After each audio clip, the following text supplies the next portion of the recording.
Okay, so I'm looking at this light switch. It looks pretty straight now. And I know I have to move this one. Remember, the other one was all painted. This one's painted too, so I may have to see what I can do about getting this loose everywhere. Why? I don't know why you should never really paint your light switches. Okay, but they did. Hey, I wasn't here to stop them, so see what happens. See what happens. There's even paint right there where that slot is, because see, that's got to be, there we go. Now see, I can move that over, and this side is down, is over as far as it is, and it almost looks like it's crooked, but it is to the box, but we're just trying to shove it up tighter. Okay, so we're going to see how this works. See, I moved it over quite a bit, didn't I? And this one here, see how I can go. Let's see here. Oh, that one's got to be maybe something like that.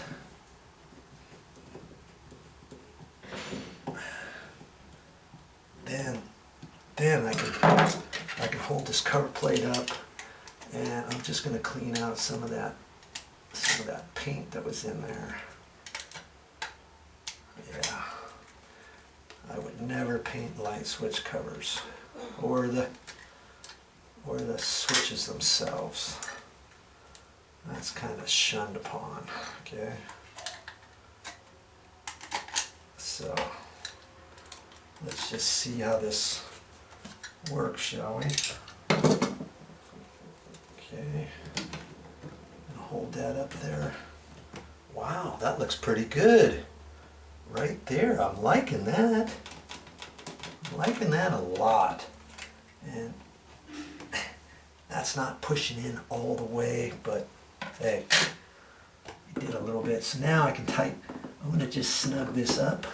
Because remember, I got it just so it was snug, so it wouldn't move when I put the cover plate on. Because if I had to still shift it, now I can loosen it up and move it a little bit more. Now I can snug that down a little. Okay. It's all about putting the cover plate on. And see, that lined up pretty good. If it didn't, then I would have to adjust this a little bit, adjust this one a little bit to make sure they fit into the holes. And with this cover plate facing up. And see, I only moved it a little bit, and the paint, when they painted this, they ended up painting underneath here anyways, and then they painted the cover plate after. So we're good with that. Okay, now to find my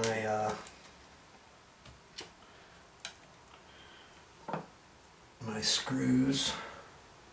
I tried to be careful with the screws when I took it out, because there's paint on the screws themselves.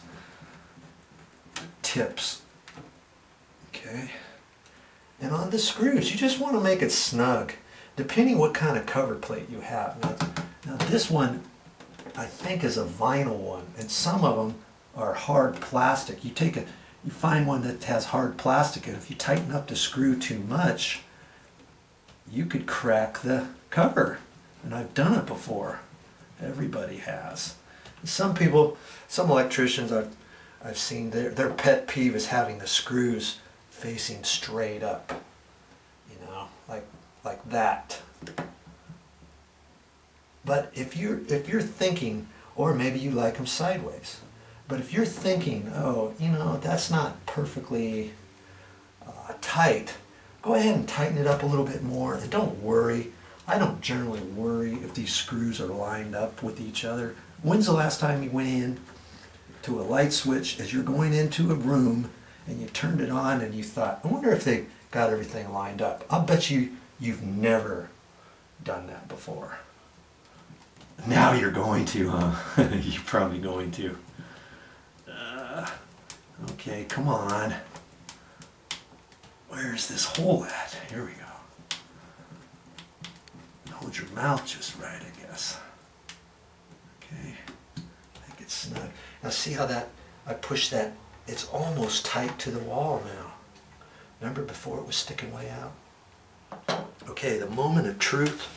I'm going to go out and turn both breakers on and see what we got. For the time being, I'm going to turn both light switches off because I want you to see what I see. Be right back. Let's see how much straighter that light switch cover plate is. Now, I have not turned anything on yet. I'm going to pull this chain and this should go back on. And it does. I'm just going to turn this switch on first, and that is for the other breaker to turn the fan back on, and that's on. That's a heat fan. And so you don't want to necessarily turn that on. The only time you want that on is when you want heat generated, and then that fan blows the heat down. There's a window in here, so that's why there was no exhaust fan. They were using that per code.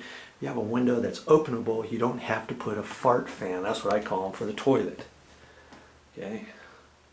So now the moment of truth.